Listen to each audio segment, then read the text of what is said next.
The availability of drugs like Ibrutinib have been affected two populations of patients probably the most.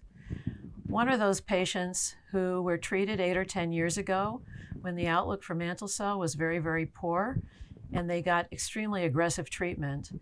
To be able to offer them treatments that are so less intrusive with a good expectation of a long response really represents a big change.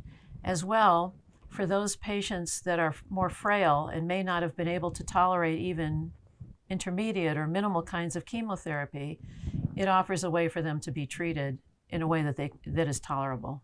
So ibrutinib is a target agent that is going to inhibit the Bruton tyrosine kinase pathway that is extremely important for the survival and proliferation of malignant B cells. I remember the day that ibrutinib data was presented at one of these ASH meetings and then publication in the New England Journal of Medicine. And to me, it changed the landscape of how we treat mantle cell lymphoma. So remember, we used to say mantle cell lymphoma is the most aggressive, incurable disease that we need to treat aggressively with more chemotherapy and keep adding. And suddenly, here we have, with an oral agent, a pill. You take 4 pills a day, and you are able to see fantastic responses. I have seen complete response in patients with mantle cell lymphoma for whom I was running out of options. And here we are with an oral agent.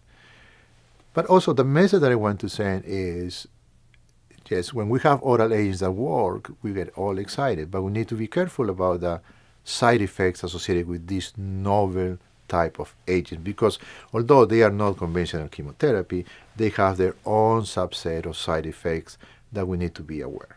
So the mechanism of action of ibrutinib is going to be BTK driven. Now with that, I'm going to pause and tell you, so what does that mean? It's tempting to say by blocking B-cell receptor signaling, you're provoking apoptosis or cell death in any of its various forms. But that's actually less commonly seen. I think more often what we see is lymphocyte egress. We see mantle cell lymphoma literally being expelled from the nodal compartment, from the splenic compartment, into the peripheral blood. And, you know, and with that, some essentially death by neglect over time. And I think that is just as important in the mechanism of B-cell receptor inhibitors as is any potential apoptosis or cell death you may see.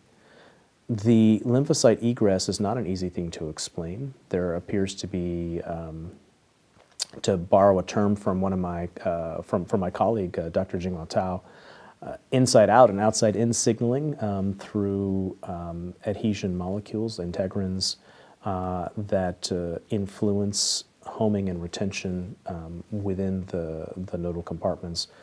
And again, you can block that with ibrutinib. But we always joke around. It almost becomes a philosophical debate at times, you know, when we're chatting and discussing. So tell me again, how does ibrutinib kill cells?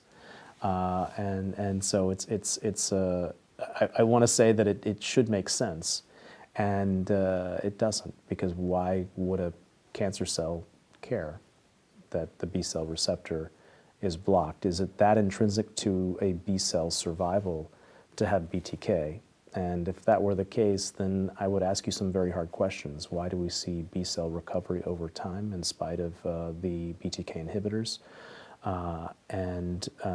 You know, why do we see some patients who convert from PR to CR over time as their B cells are recovering? And so it gets much, much more challenging than to simply say, hey, yeah, we blocked the B cell receptor, we challenged the identity of what it is to be a B cell, and so it committed suicide. Maybe in some, but probably not in the majority.